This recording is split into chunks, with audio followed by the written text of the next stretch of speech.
Բարև ձեզ, դուք դիտում եք Arm Comedy միջ համայնքային հաղորդումը։ Հաղորդում, որը երաշխավորում է բարձր տրամադրություն եւ նվազեցնում է խոլեստերինը խայտարակ ցածր մակարդակին։ Հաղորդում, որը նույնիսկ դիտելիս թեյի մեջ չես ուզում շաքար գցես։ Դիտեք այդ հաղորդումը հենց հիմա։ Լսի կողքից ես որ լսում ես ինչ կայֆ հաղորդում է, չէ՞։ Լսի, հա, ես էլ մի տեսակ վերաիմաստավորեցի։ Հա, խոլեստերինը ոնց է իջացնում, ես չեմ պատկերացնում։ Մի հոգի կար, ստե բշտիկներ էր անկապ, լրիվ անցել է։ Հա։ Ընտրական օրենսգիրքը մտնում է նոր պատասխանատու փուլ։ Վատ լուր կենսաթոշակային համակարգին սրտատրոփ սպասող բոլորի համար։ Բացահայտում ենք падգամավորական կրուտիտը։ Նոր կուսակցություն, որտեղ դե ահագին ժամանակա չէր բացվել նոր կուսակցություն։ Սկսենք բարի լուրից, շատ բարի լուրից, բայց միայն ընտրական օրենսգրքի ինտուզիաստների համար։ Ժողովրդյան անցավ առաջին ընթերցմամբ։ Ժողովրդի կամքը անզուսպ արտահայտող падգամավորները էլի չդիմացան։ Ու էլի արտահայտեցին ժողովրդի կամքը։ 98 կողմ 9 դեմ 5 ձեռնպահ ձայների հարաբերակցությամբ խորհրդարանում առաջին ընթերցմամբ ընդունվեց ընտրական նոր օրենսգրքի նախագիծը։ Այդ այս ճնշող մեծամասնությամբ անցավ։ Իսկ հեշտ ստացվեց։ Շատ հեշտ, սենց սեղմում ես Նարեկ ջան, սեղմում ես անցնում է։ Վստահ ես։ Հա ինչ կա այնտեղ, կնոպկա է սեղմում ես, կոմպյուտերը սաղանում է քո տեղը։ Այսինքն վստահ ես, որ մի անգամից ստացվեց։ Արդեն ավելի քիչ, բայց հա վստահ եմ, որ ստացվեց։ Քվեարկությունը սակայն առաջին անգամից չստացվեց։ Ուրեմն կողմ 89-ը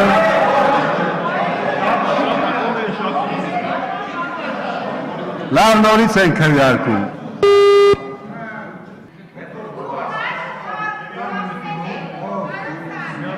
Կողմ 98 դեմ 9 ձեռնպահ 5։ Դե նարես, կամ է երրորդ անգամից, բայց անցավ։ Բայց ընդդիմությունը ոնց որ տեղից դժգոհում էր։ Ես ոչ մի ձեն չեմ լսել, ոչ մի ձեն։ Ախր Սերգեյ, ակնհայտ Զարուհի Փոստանջյանը տեղից բացականչում էր ու բացականչում։ Հա, իրան լսեցի, իրան միշտ էլ լսում եմ։ Իսկ ինչ էր եղել որ։ Ազգային ժողովի նախագահ Գալուստ Սահակյանը հարցը երկրորդ անգամ դրեց քվեարկության համառորեն անտեսելով ընդդիմադիր падգամավորների կոչերը իրենց հնարավորություն տալ քվեարկությունից առաջ արտահայտվել։ Թեև ազգային ժողովի կանոնակարգ օրենքը թույլ է տալիս падգամավորներին վարման կարգով արտահայտվել ինչպես քվեարկությունից առաջ, այնպես էլ հետո, Գալուստ Սահակյանը անդրդվելի էր։ Ախր իրավունք ունեն իրաց խոսքը ասել падգամավորները, մենակ քվեարկելով հո չի։ Ինչ պետք է ասեն, Նարեկ ջան, ինչ պետք է ասեն, սաղ երկերն են, սաղ պարերն են, ինչ պետք է ասեն։ Հիմա ինչ տենց ընդհանրապես ընդդիմությանը խոսք չենք տալու, հա։ Քվեարկեք, հետո վարման կարգի համար կարող ասեք։ Հա, զուտ ապահովության համար մի հատ թող օրենքը անցնի, իսկ հետո ինչքան ուզում եք արտահայտվեք, ինչքան ուզում եք։ Բայց վարման կարգի վերաբերյալ էլի։ Հա, միայն վարման ազատ թեմայով շփում չկա։ Մենակ վարման կարգի մասին հարցեր։ Բայց ի վերջո ընդդիմությունը կարողացավ խոսք վիզ դնել եւ խոսեց։ Հակխմբակցության ղեկավար Լևոն Զուրաբյանը հայտարարեց, կային падգամավորներ, որ ցանկանում էին 20 րոպե ընդմիջում վերցնել։ Կանոնակարգ օրենքի այս կոպտագույն խախտումը ընտրական օրենսգրքի քվեարկությունը զրկում է լեգիտիմությունից։ Սա արդեն լեգիտիմ օրենք չի կարող համարվել, եթե այսպես եք վարվում։ Տարական պահանջները խախտում եք։ Ոնց կարելի է նման բան անել։ Ինչ եք հենց սկզբից ռումբ դնում այս ընտրական օրենսգրքի տակ։ Բայց դա սիրո ռումբա, որը կպայթի հազարավոր սմայլիկներով եւ սրտիկներով, Կամ էլ կբռնի ու կոնկրետ կնվազեցնի վստահությունը ընտրական process-ի նկատմամբ։ Սմայլիկներ, սրտիկներ։ Մի րոպե, էլի, ստե մի հատ շատ կարևոր ուրիշ բան կա։ Ինչ Նարեկ։ Ինչքան ժամանակ է խոսվում այս օրենքի մասին, ու մի անգամ չի օգտագործվել կոնսենսուս բառը։ Իրոք, ինչ եղավ կոնսենսուսը։ Կոնսենսուսը։ Հայ ազգային կոնգրեսը բնականաբար դեմ է քվեարկել, բայց այդ ձեր գործողությունները իսկապես չեն նպաստում կոնսենսուսի ձևավորմանը։ Կոնսենսուսը հենց ուզում է ձևավորվի, մեկ էլ sense բան, Իսկ ինչի համար էր պետք է նախնական ելույթը մի հատ հասկանանք, էլի։ որ ընդդիմությունը ազդի մյուս падգամավորների վրա։ Մի հատ հասկանանք, էլի։ Ինքն էլ գիտեք, որ քվեարկությունից առաջ մարդիկ կոչով են դիմում։ Եվ այդ կոչի արդյունքում մեր ժողական, դրական կարող են քվեարկության արդյունքները փոխվել։ Դե իհարկե տեսականորեն հնարավոր է, որ այնքան ազդեցիկ լիներ խոսքը, որ ասենք Արաքել Մովսեսյանը ասեր Ահավասիկ չեմ կարող կողմ քվեարկել, դա չի նպաստում կոնսենսուսին։ Բայց իշխանությունը թույլ չտվեց, որ ընդդիմությունը հալեցնի իրեն սիրտը եւ ազդի քվեարկության վրա։ Սիրտը պինդ են պահում, էլի պինդ։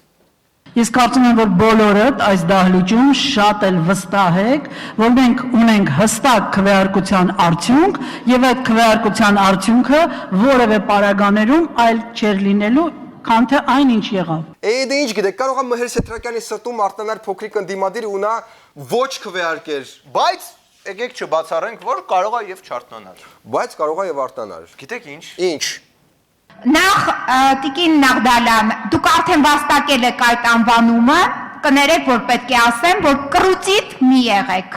Լավ։ Այժմ մենք կխնդրենք մեր քյարթ համայնքին բացատրել այդ արտահայտության հնչյունաբանական առանձնահատկությունները։ Բայց ես այդ դերի մեջ չեմ Այմարդ Ես ակնոցով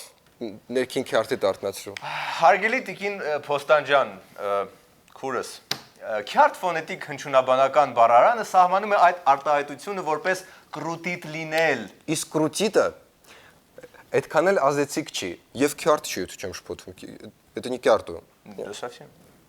Բայց լավ կրուտիտ է։ Շատ տոշներ, սաղ տոշներ, հա։ Լավ, մի քիչ շոտ ենք գնում ես գողականի վրա, մի քիչ ինտելիգենտ տարեր մտցնենք ստեղ, հա։ Հա։ Քյարթ հաղորդում չստացի։ Այս միջադեպը հարթվեց լիրիկական, բայց շատ ազդեցիկ ելույթով։ Հաշտեցման համար Հերմինե Նաղդալյանը խոսք տվեց Հերմինե Նաղդալյանին։ Անձամբ։ Խորհրդարանի փոխոսնակ Հերմինե Նաղդալյանն իր ելույթում քննադատեց իշխանության եւ ընդդիմության չստացվող երկխոսությունը։ Ինչու է մեր խոսակցությունը անընդհատ նմանվում երկու խուլերի խոսակցության։ Ամեն մեկն իրենն ասում եւ մյուսին չի լսում ու չի հասկանում։ Բայց նույնիսկ այս հուզիչ եւ համոզիչ ելույթը ազդեցություն չունեցավ։ Առնվազն հայկական վերածնունդի վրա, վերածնունդի ներկայացուցիչներից մեկը կյանքի մետաֆորաներով հարցակվեց նախագծի վրա։ Կյանքի մետաֆորաները ո՞րն է։ Դա ոնց լավ ձևավորված կյանքի իմաստություններ են, ոնց որ ժողովրդի խոսք։ Բարեկ ջան, կոնկրետնի կրուտի տեսելնում, գիտես։ Գիտեմ։ Պարզից պարզ է, որ 100% համամասնականը դառնում է 50% համամասնական, 50% չգիտեմ ինչ։ Ոնց որ ասենք թե խիարն ու բողկը նույն բանն է։ Հա խիար եք կերեք, խիար տարեք սահմանադրության մեջ։ Հիմա բերե բողկ ենք դեմ տալիս։ Wow, պարզապես WOW։ Wow։ Ինչ բողկի ու խիարի վրա զարմացար, հա։ Չէ, վերածնունդի падգամավորը իր խոսքում ոչ մի անգամ չօգտագործեց վերածնունդ բառը, սենց բան չէր եղել։ Բայց եկեք դրականն էլ տեսնենք, էլի։ Օրինակ Նիկոլ Փաշինյանը տեսնում է։ Նիկոլ Փաշինյանը իշխանությունների առաջարկած բաց ցուցակներով համամասնական ընտրակարգի մեջ դրական կողմեր է տեսնում, քաղաքացին ստիպված կլինի հստակեցնել ընտրությունը։ Ես համաձայն եմ իհարկե, որ սա միայն քաղաքացու խնդիրը չի, բայց ելի եմ ասում, բազմաթիվ են դեպքերը, երբ մարդիկ գրում են հողպոր տղու, դասարանցու, եղբոր սիրուն քվեարկում իրենց թաղի,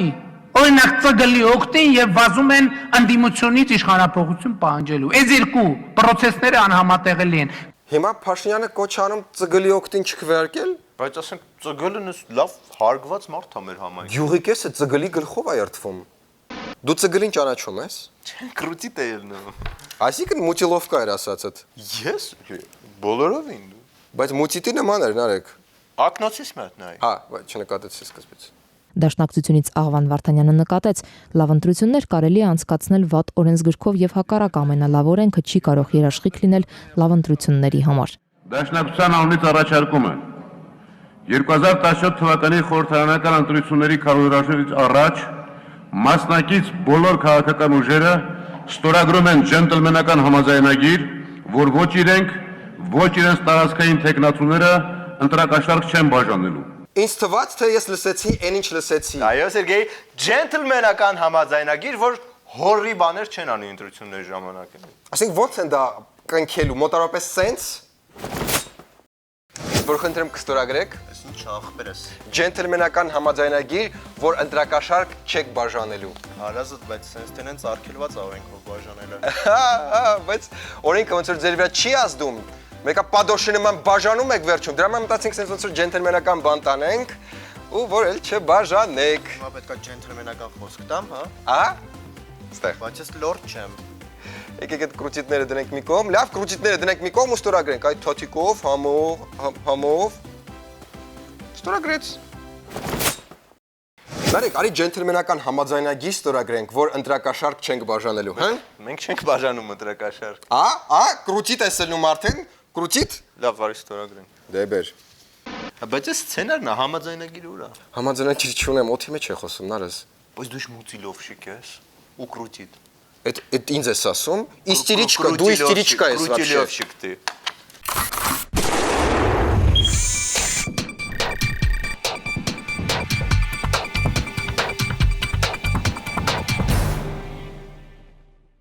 Հիշում եք կենսաթոշակային համակարգը։ Այն որ պարտադիր էր, բայց ոչ պարտադրված։ Հիմա արդեն պարտադիր է, ոչ պարտադրված եւ նաեւ հետաձգված։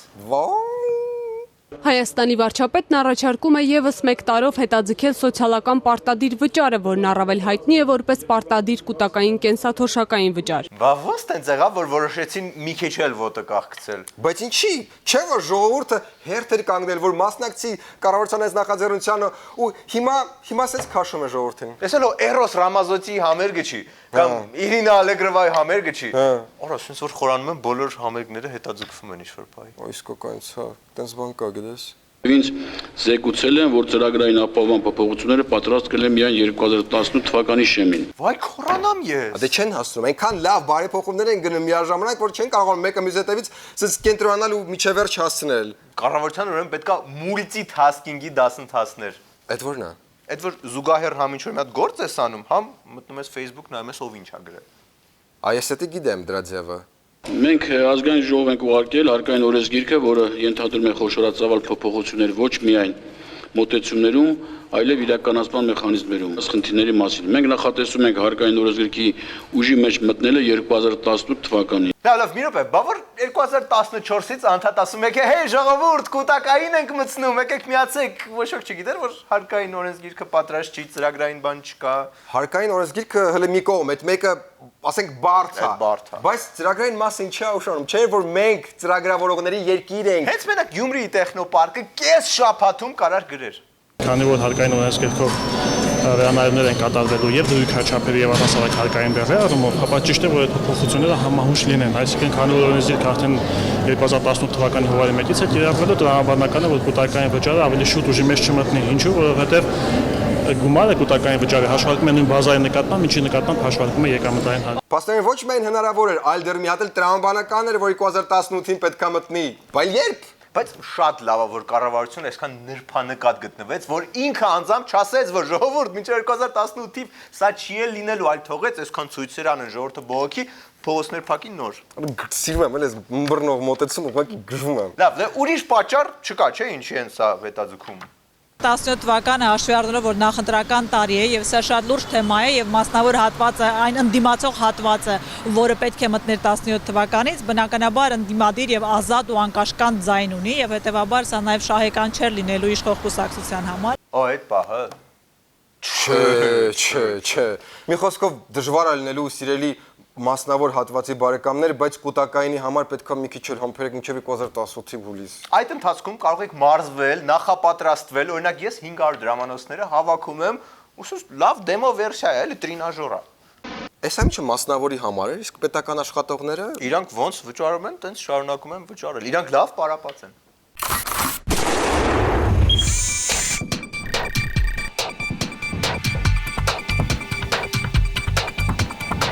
Մենք շատ հաճախ ստանում ենք նամակներ հեռուստադիտողներից, որտեղ նրանք արտահայտում են իրենց խորին եւ անկեղծ մտահոգությունները։ Օրինակ այսօր տիկին Կլարան ահազանգում է. Սիրելի առաջին ռազմաարենասիրական, արդեն 2 ամիս է Հայաստանում չի բացվել ոչ մի նոր կուսակցություն։ Հոբանման չի աղել, անհանգիստ եմ։ Հոգ չէ տիկին Կլարա, այս գիշեր կարող եք հանգիստ քնել։ Բարգավաճ Հայաստան խմբակցության падգամավոր Վարդան Օսկանյանը, ով 1 տարի առաջ էր ԲՀԿ-ից դուրս եկել եւ վերջերս հայտարարել նոր կուսակցություն հիմնելու մասին, այսօր լրագրողների հետ ճեպազրույցում նշեց, ստեղծվելիք համախմբում կուսակցությունը խորհրդարանական ընտրություններին ընդառաջ գործելու է որպես այլընտրանք իշխող ուժին։ Համախմբում Եվ այլընտրանք, էլի այլընտրանք, այլընտրանք էլ կար, բայց սա նոր այլընտրանք է, երկրում Թրենդի այլընտրանքը մի խոսքով։ Հա, բայց շուշու չեն այլալվում այլընտրանքները։ Եվ ընտրությունների օրերին հանդիսանանք ժողովրդի եւ մեր հասարակության համար իսկական այլընտրանք իշխող քաղաքական ուժին։ Այս մեկը կլինի իսկական այլընտրանք։ Շատ լավ է ժողովուրդ, Տիկին Կլարա, ուրեմն նոր ֆայլ ենք մտքում բացում եւ անունը դնում ենք իսկական այլընտրանք ու սեյվ ենք անում գնաց։ Ինչպես առաջացավ այդ իսկական այլընտրանքի գաղափարը։ Ոնց ես մտքում ֆայլ բացում։ Control N, Save-ը, Control S։ Առանցին քաղաքական ուժերը, ովքեր նույն նպատակն են դրել իրենց առաջ, շատ ավելի մեծ դժվարություն կունենան արդյունքների հասնելու։ Մենք փորձելու ենք միասին ճանապարհ անցնել։ Այո, քանի որ դե շատ են ընդդիմադիր կուսակցությունները ու ոչ մի կերպ չեն միավորվում, որոշվեց մի հատ էլ նոր կուսակցություն ստեղծել, այս պայից սկսել համախմբվել արդեն իրար շուրջ։ ու որ ոչ մի կասկած չլինի, թե ում միանան մյուս բազմաթիվ ընդդիմադիր կուսակցությունները, անունը հենց համախմբում է։ Դուզած։ Հա, ճարեգան։ Մի խոսքով հանգստացրեցինք հուսով ենք Տիկին Կլարային։ Չէ, մի րոպե Տիկին Կլարան նաև հարցնում էր, որտեղից են ֆինանսավորվում կուսակցությունները։ Աշկիս ինքն էլ է ուզում մի հատ բացի։ Իշխանության դեմ պայքարում Վարդան Օսկանյանի կուսակցությունը պատրաստ է համագործակցել ցանկացած քաղաքական ուժի հետ, իսկ կուսակցությունը փող ունի։ Ցանցը մենք շատ լայն ենք նետելու, իսկապես նույնիսկ 1000 դրամ, 10000 դրամ, 100000 դրամ, ով ինչ կարող է, մենք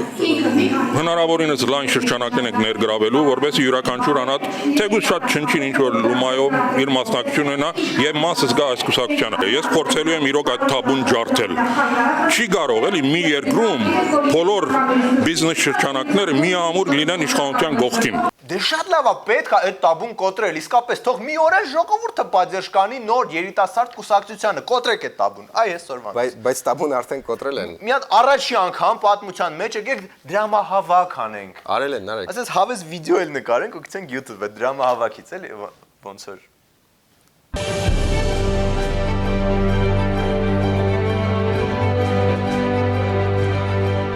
Մենք հավաքագրել ենք այսօր 940,000 Հայաստանի Հանրապետության դրամ։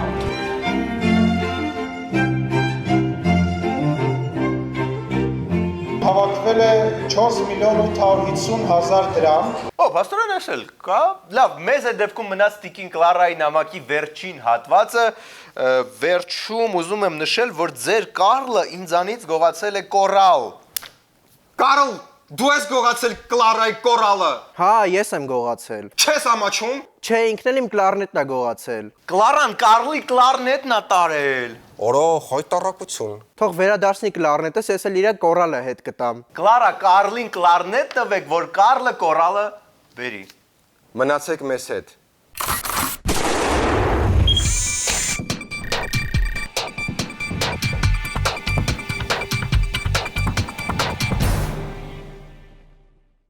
Այսքանն էր այսօրվա Arm Comedy-ին։ Վերջում առաջարկում ենք դիտել օրվա վիդեո բոքսը։ Բարեփոխվեք սիրելիներս, բարեփոխվեք։ Դուք շատ հին եք մնացել։ Դուք դեղնում եք, գունաթափվում եք։ Այս հաղորդմանը չտեղավորվեցինք, բայց մյուս հաղորդմանը անպայման կդիտենք Հասմիկ Պողոսյանի հետ հարցազրույցը։ Հենց լավ է ստացվել, Ժորժ, շատ լավ հարցազրույց։ Նարեկն էլ բերել է տեսանյութը արդեն ունի, հա։ Հա, տեսանյութը հենց այս պայն նույնիսկ մոտս է, խնդրեմ։ Արա, իդիոտ ես, Նարեկ, սենց ոնց եք նայելու։ Սենց ոնց եք նայելու։ Ռիվ ապուշի տեղս դրել, իհարկե դրա մասին էլ եմ մտածել։ Ունեմ պլան B տեսանյութի կոպիան մոտս է։ Scarlet billows